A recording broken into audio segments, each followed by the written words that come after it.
Hello children, now we are going to revise again unit 2 and this is the last video of unit 2. Okay, our topic is seed dispersal. Okay children,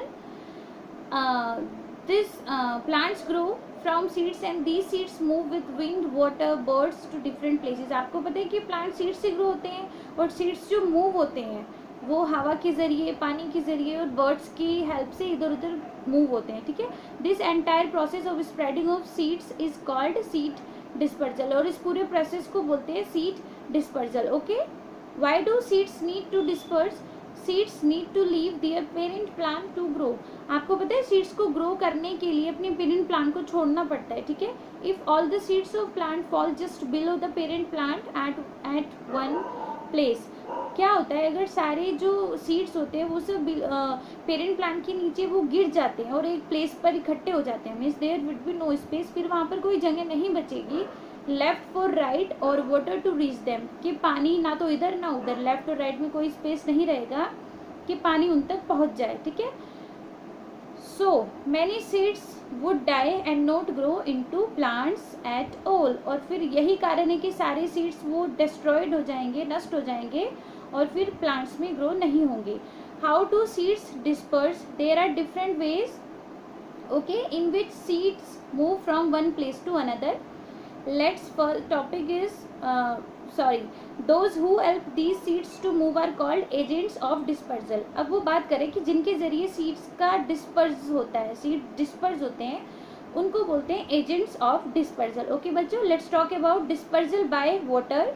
the first topic is dispersal by water. Coconut seeds stay inside it's fruit. Coconuts के जो seeds होते हैं वो fruits के अंदर होते हैं. They are carried to different places through water. Water के जरिए उनको इधर उधर ले जाया जाता है. Dispersal by explosion. Many fruits like figs and peas when ripe burst open and these seeds are dispersed. ठीक है, जब हम उसको ओपन करते हैं तो वो सीड डिस्पर्स हो जाता है.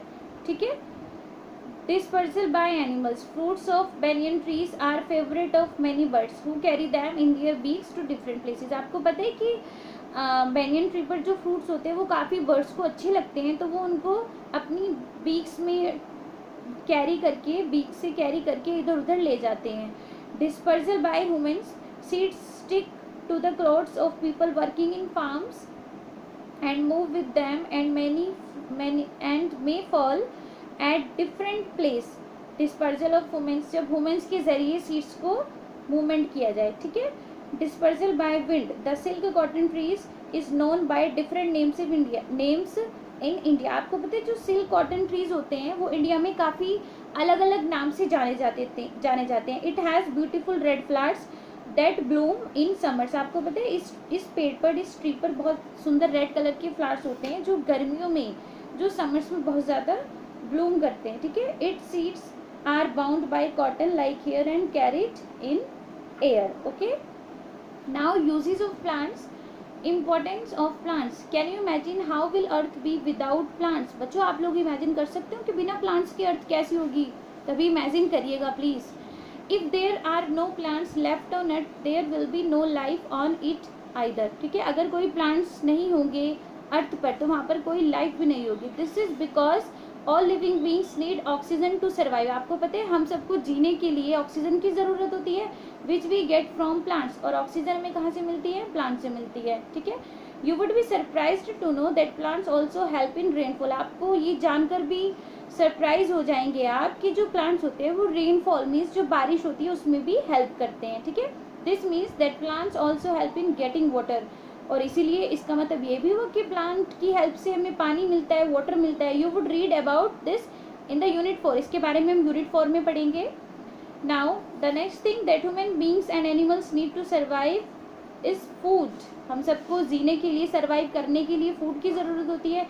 And we should eat healthy food. ठीक है, plants give us various food items like fruits, pulses, oil, tea and coffee. इस तरह की सारी चीज़ें हमें प्लांट से मिलती है. We need clothes to cover ourselves. हमें अपने आप को, अपनी बॉडी को कवर करने के लिए क्लोथ्स की ज़रूरत होती है ना. Plants provide us fibres like cotton and jute that are used to make cloth items. Cotton और जूट हमें प्लांट से मिलता है जिनकी हेल्प से हम क्लोथ्स बनाते हैं, कपड़े बनाते हैं.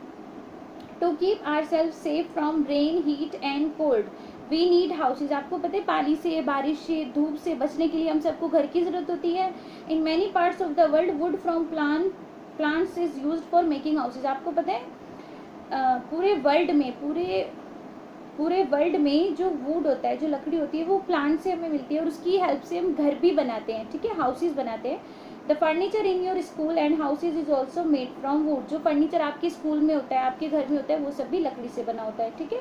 There are many other uses of plants. For example, we also use some of plants like aloe vera and tulsi as medicines बनाने के लिए एलोवेरा और तुलसी के प्लांट्स को यूज़ किया जाता है ना चिल्ड्रन। नाउ और SR9 parts of plants that we eat. अब हम उन प्लांट्स की बात करेंगे जो हम ईट करते हैं, जो हम खाते हैं। The fruits and vegetables that we eat are actually different parts of plants.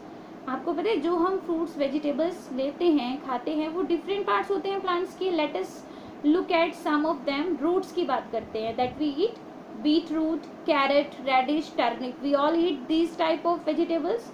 Stems, ginger, potato, sugarcane, इनको स्टेम्स बोलते हैं। Leaves, mint, curry leaves, spinach and cabbage, and the flowers, broccoli and cauliflower, ठीक है। Seeds, kidney beans, green beans, corn, rice. Fruits, cucumbers, tomatoes, chilies, apples. These all are fruits. Okay children. Now on SR10, plants as a source of cloth material. How do plants give us cloth material? बच्चों plants हमें cloth materials कैसे देते हैं? We have some steps. Let's read step 1. Cotton buds grow on cotton plants.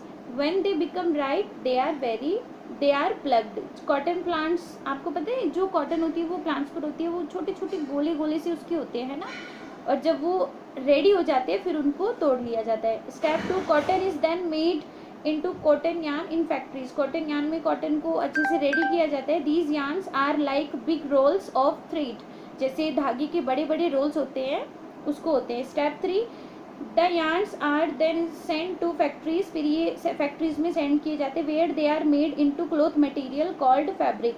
फिर cloth material ready होता है जिसको fabric बोलते हैं with the help of machines called looms. और जिन मशीन्स का यूज होता है इस फैब्रिक में उसको बोलते हैं लूम्स, ठीक है। Finally the last step, the fabric is dyed with colours and bought by tailors. फिर उसमें कलरिंग की जाती है, हम कह सकते हैं उसको कलर दिया जाता है एक, और फिर टेलर्स और कंपनीज को जैसे परचेज करते हैं वो लोग सप्लाई की जाती है, ठीक है। इस तरह से होता है ये। तो बच्चों please complete all the worksheets of unit 2. If any doubt you can call me, I have sent my number on WhatsApp. Okay children, please do it very well, read all the things properly. Thank you so much.